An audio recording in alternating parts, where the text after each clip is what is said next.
Music by Ankit Raj.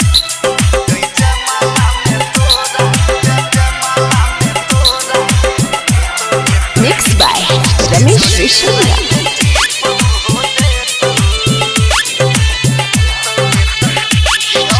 लेतो गे अब camera वाला गे तोरा लेतो अब कैमरा वाला गे तोरा सखी के बियाह में फोटो खिंचाए तो तोरा सखी के बियाह में गे फोटो खिंचाए तो आ तोरा हे गई छौरिया पटे तो हे गई तोरा हे गई गोरकी पटे तो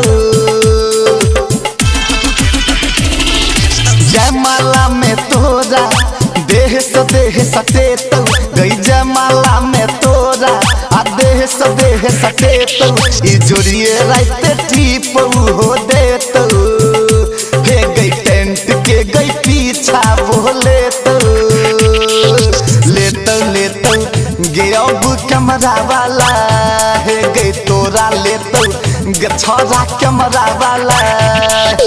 Mixed by Ramesh Rishia.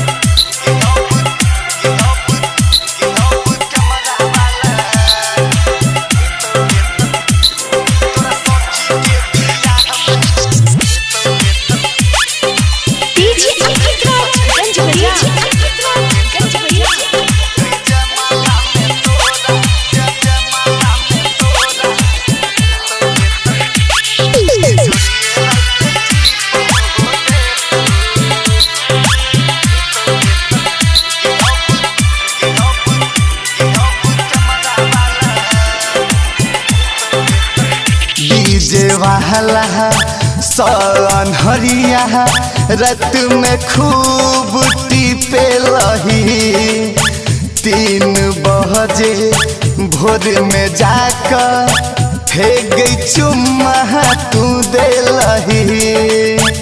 DJ वाला सनहरिया रात में खूब टीपे लही 3 बजे भोर में जाकर हे गई चुम्मा तू दे लही। टेंट वाला कहो गे रथ वाला कहो गे टेंट वाला कहो गे रथ वाला कहो उहे अब हनीमून महने तो गे जोड़िया राइते टीप हो दे तो लेतो गे अब कैमरा वाला हे गई तोरा लेतो अच्छा कैमरा वाला।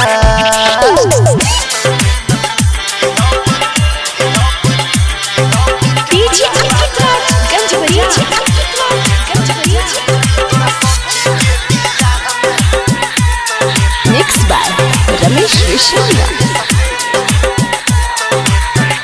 डीजे अंकित सनीमान उहो लव गे करत निक फोटो घिच का गोरकी तोरा मोबाइल में भरत गायक अजय सनीमान उहो लव गे करत निक फोटो घिच करनिया तोरा मोबाइल में भरत वीडियो में कम दिए तो गे हीरोइन बने तो वीडियो में कम दिए तो गे हीरोइन बने तो ई जोड़िया राइते मिलल है तो गई ई जोड़िया राइते मिलल है तो लेतो गे अब कैमरा वाला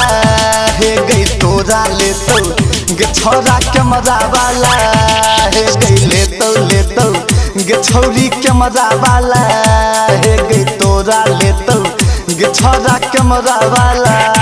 तोरा सखी के बियाह में फोटो खिंचाए तो तोरा सखी के बियाह में गई फोटो खिंचाए तो तोरा हे गई छौरिया पटे तो हे गई तोरा हे गई गोरकी पटे तो